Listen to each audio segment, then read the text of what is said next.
sa kanya nung una pa, talagang teacher naman ang gusto niyan. Sabi ko, bahala ka Tama, kasi ikaw naman diba? ang mag-aaral. Sabi niya noon pa talagang teacher yung magiging gusto niya, yung kukunin niya. So siguro talagang nadala lang siya sa mga sabi-sabi sa ibang tao. And hello guys, once again, welcome back to my channel. Panibagong araw at syempre panibagong reaction video na naman ang ating pag-uusapan ngayon. So ayan guys, happy Sunday po sa ating lahat. And welcome back to Chloe TV. So ngayon guys, na napanood natin kagabi sa premiere ni Kalinga Prab kung saan sobrang nakakalungkot na pangyayari dito sa ating paboritong love team, ang Jomcarl. So kaya naman guys, ngayon bibigyan natin ng reaction itong pagpunta ni Kalingap Jomar sa mama ni Carla kung saan may matinding pag-amin nga ito patungkol kay Carla kasi may matinding pinagdadaanan si Carla ngayon. So ngayon guys, bibigyan natin ng reaction video itong part 50 kung saan Carla binastid nga ba si Jomar. Huling vlog na ba ito? Talaga namang nakakaiyak. Marami ang mga nagsasabi, merong mga bad comments na nababasa natin sa comment section. Pero kahit ganoon pa man guys, intindihin natin yung kalagayan ni Carla. So sana wag nating ibas siya ngayon kasi talagang meron siyang matinding pinagdadaanan. So kaya naman guys, ngayon ay bibigyan natin ng reaction itong pagbisita ni Kalingap Jomar sa mama ni Carla. Pero syempre guys, bago ang lahat, kung gusto mo ng ganitong klaseng reaction video, huwag kalimutan mag-like, share, comment sa ating video ngayon. At baka naman pa-subscribe at paki-turn on ang notification bell para mas updated sa ating mga gagawing reaction video. And of course guys, huwag din natin kalimutan, palagi po natin suportahan ang pinakaama ng Kalingap, si Kuya Bal Santos Matubang, si Ate Edna Vlog, si Kalinga Prab, at syempre si Jack Matubang. Suportahan din po natin ating mga key boys, Kalinga partners, at syempre ang aking mga kasamang Kalinga reactors. So ayan guys, huwag na natin patagalin pa, panoorin na natin itong part 50 ng Jomcarl. Kasi mag-aaral sa diet. Malungkot kasi di ba kung kasi na wala siya. Ano? Kompleto kayo lagi po na yan. Yung dalaw ko anak na yun. Yan guys, na makikita talaga natin sa mukha ni sa mama ni Carla na talagang nag-alala ito sa kalagayan ni Carla. And alam naman natin na first time malayo ni Carla dito sa kanyang pamilya. So talagang matinding pag-a-adjust pa yung ginagawa ni Carla ngayon at syempre sa kanyang pamilya.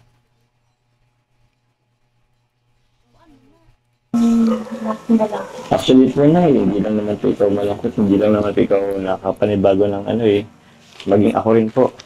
Ayan, no? Talagang nalulungkot si Papa Jom sa nangyari kay Carla kasi nga medyo bihira na rin silang magkita, no? And ayun, masasabi talaga nating laban lang Papa Joms, no? Ganyan talaga ang buhay, minsan nagkakalayo, no? And para naman ito sa pag-aaral ni Carla. Kasi wala po dito si Carla eh. Nasanay po kasi ako na every time na napunta dito, andito po siya. It's either malabas din sa kwarto niya or sa kusina. Or kaya ni Amber, kakulitan. Kaso ka Jom. Sige po. So kasi guys, naninibago rin si Papa Joms. No, kasi every time pagpupunta sila dito sa bahay ni Carla, talagang makikita niya palagi si Carla. So ngayon, pagpupunta siya sa bahay ni Carla, talagang hindi na niya nakikita ito. So nakakamiss yung mga panahon na yon, no? Ano po ba? Ay, tatay. Opo, pwede pong umupo na Ano po na tayo, may napansin po kayong dala-dala ko po. Ito po, para po kay Carla sana to. Kaso, wala po siya dito Tay, kumusta ka po, Tay Alan? Ayos lang po, hindi po ba kayo naninibago? Ibigay mo na lang sa sa papa ni Carla yan, Papa Joms. Nawala po dito si Carla? Naihidaw nga ni Carla. Na ano po? Naihidaw. Nalulungkot po? Oo po Talagang makikita mo sa kanilang mga mukha guys, no, na nalulungkot nga ito. Kasi yung nga, di ba, first time nilang mawalay sa kanilang anak. So, syempre, namimiss din nila si Carla. Kasi madas po kayo dati magkasama talaga nung andun po siya nag-aaral sa malapit. Ngayon kasi talaga, sa dait na po, medyo malayo-layo na. Ilang beses po ba siya nauwi? Wala nang pasukan, di pa siya na ulit. Wala nang nag-umpisa po? Ay. Kung saan po na wala man pong nasa-chat or Ako po sa- si Carla? Sa Problema po? katunayan po nga ni, nag-chat po siya sa hapon na nagparatangis daw po siya kay itong nakaaging banggi. Sabi, Sumiyak po? para iyak daw po siya. Parang na-homesick din si Carla, no? Kawawa Para naman si lang, Baby Carla sabi natin. ko, bakit? Ano daw po may gusto siyang sabihin kay Kuya niya Rab kasi nahihiya daw siya. Ano hiya? Kasi baka yung isipin daw po ng mga sponsor tungkol sa pag-aaral. Kasi kagaya din siya ni Roseanne Kuya Rab, pinapaabot niya po sa iyo daw na nahirapan daw po siya ay sobrang stress niya po. Kasi dabi po baga namin pinagdaanan, namatay yung lolo niya. Kaya yun po, sobrang stress siya, parang ano po siya, parang daming Kumbaga, sobrang napaka-loaded na yung mga iniisip ni Carla, no? And, ayun, kakamatay lang kanila ng kanyang lolo, tapos meron pa siyang pag-aaral niya, no? Siya ay isang nursing student, so alam naman natin na talagang napakahirap bilang mag-aaral ng isang nursing, so talagang kailangan ng patalinuhan dyan. iniisip, Daming iniisip. Ay, pero kung upo mo Kaya na. ano po, sabi niya po kung pwede daw mag-shift na lang daw po siya sa sa education kasi masyado po siyang nahihirapan, tapos isa daw po pa yung mga washer niya. Natawag nga po siya kanina sa akin. Ang nakakapangit kasi guys, no, pag yung yung nadadala ka sa mga dikta ng ibang tao, kasi sa palagay ko talagang hindi talaga gusto ni Carla magiging nursing. Kasi noon pa man talagang nakikitaan ko siya sa pagiging isang guro, no, pagiging teacher. So nakakasad lang na parang na pressure siya dahil sa kanyang mga sponsor, sa mga taong nakapaligid sa kanya na ito yung gagawin mo, ito yung kukunin mo. So talagang nahihirapan si Carla ngayon mag-adjust, no? Opo, umiyak po. Sabi niya nga po, napapauwi na daw siya dito sa bahay. Sabi ko, ikaw, kung ang gusto mo, kasi siya naman po ang mag-aaral. Opo. Hindi ko naman hawak yung isip mo, kasi sabi ko, sa kanya nung una pa, talagang teacher naman ang gusto niyan. Sabi ko, bahala ka Tama, kasi ikaw naman di ba? ang mag-aaral. Sabi niya noon pa talagang teacher yung magiging gusto niya, yung kukunin niya. So siguro talagang nadala lang siya sa mga sabi-sabi sa ibang tao. And marami din kasing mga key angels natin na talagang mga nursing yung tinitake nila, yung kinukuha nilang kurso. Siguro baka na ano lang siya, nadala lang. And sayang naman, pero pwede naman siyang mag-shift talaga if ever na hindi talaga niya kakayanin. Hindi naman kami. Para sa akin, sana kung ano yung gusto mo, din yun sana ang sundin mo. Opo, O opo. kaso sabi niya po, baka ano daw sabihin ng mga sponsor, ng mga basher. Baka po na ano siya, na pressure. Kaya, Baka panibagong bash na naman yung mga kasi yung mga bashers talaga naghihintay lang yan kung kailan magkamali eh. 'Di ba? Kailan magkamali si Carla. So pag sinabi ni Carla na ito hindi ko kaya, so agad mababash na naman siya kung bakit pinili niya yung nursing. Eh yung totoo hindi naman talaga niya gusto yung magiging nursing at talagang napilitan lang siya. So parang ano na lang, kumbaga pinatunayan na lang niya sa mga tao na kaya niya to kahit nahihirapan na siya. Po siya sa ano, kaya po, expectation imbis sa na kanya. magsalita siya kay Rab, nahiya daw po Nahiya siya, daw. nahiya. Kaya yung hiya niya, gabi-gabi daw siya naiyak.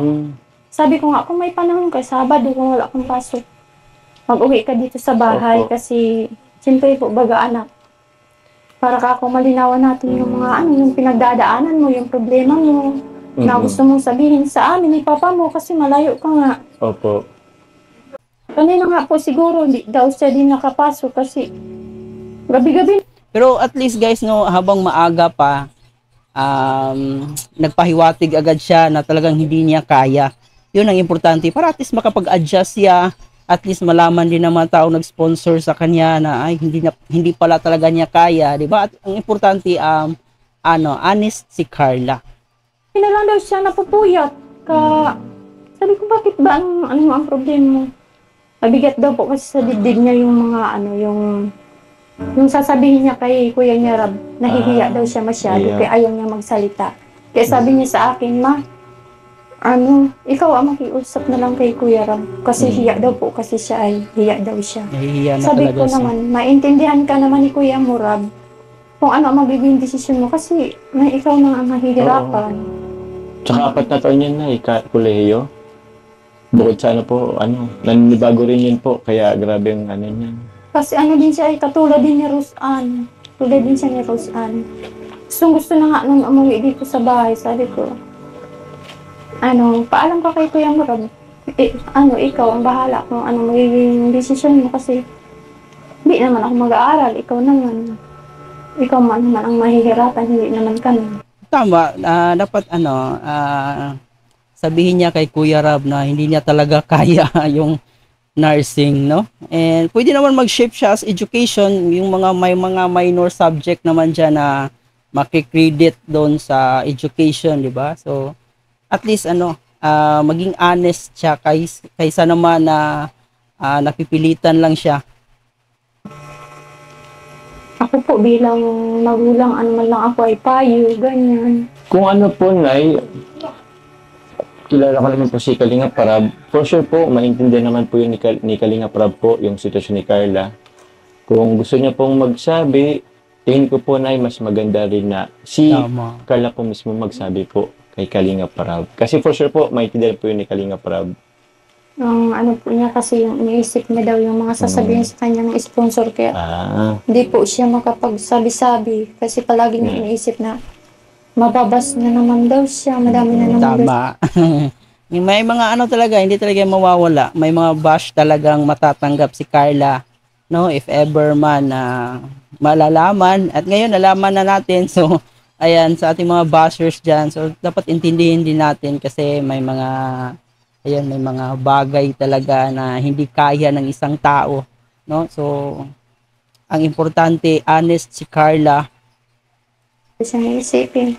May pagdating po na sa sponsor, kasi tawag niyan, huwag niya po masyadong isipin. Opo, alam ko po, nape-pressure siguro siya kasi yung expectations sa kanya. Kumbaga, nahihiya ba, no? So, parang yung nahihiya si Carla. Yan ng mga sponsor is ganun po, siguro mataas. Pero, sino po bang mag-aaral? Si Carla naman po, Nay. Sino po Tama. magtatrabaho in the future? Si Carla din po, Nay. Kung ako po po, Nay, kung ano po yung nasa puso niya, yun po ang niya. Yun po yung... Sabi ko sa kanya, kung anong gusto mo, ang sundin mo kasi ikaw naman nahihirap. Opo. Kung saan po siya masaya, sundin po yung puso niya. Siyempre po, sabay-sabay baga ngayon ang nagdating na po sa aming pagsubok. Namamatay pa lang si Lolo niya. Lolo Kaya, niya. madami siyang iniisip. Kaya talaga pressure yung pag-aaral sa kanya. Hindi daw siya masyadong nakakatutok sa pag-eskwela ngayon. Sa tingin ko po, Nay, rin po nabigla rin yun po. Ang dami po kasing changes po Bigla po siyang nag-college, bigla po siyang nahiwalay po sa inyo. Siguro po, siguro. So, iba po talaga yung college na So, alam ko po, nahihirapan po yan. Pero lahat naman po nahihirapan. Wala naman pong magaan lang pagdating po sa kolehiyo. So yun na po guys, no, narinig natin mismo sa sinabi sa mama ni Carla na talagang nasasaktan at nahihirapan nga itong si Carla sa kanya kurso ngayon. And yun naman talaga, sabi ni Kalinga Prab, no, lahat naman tayo nahihirapan.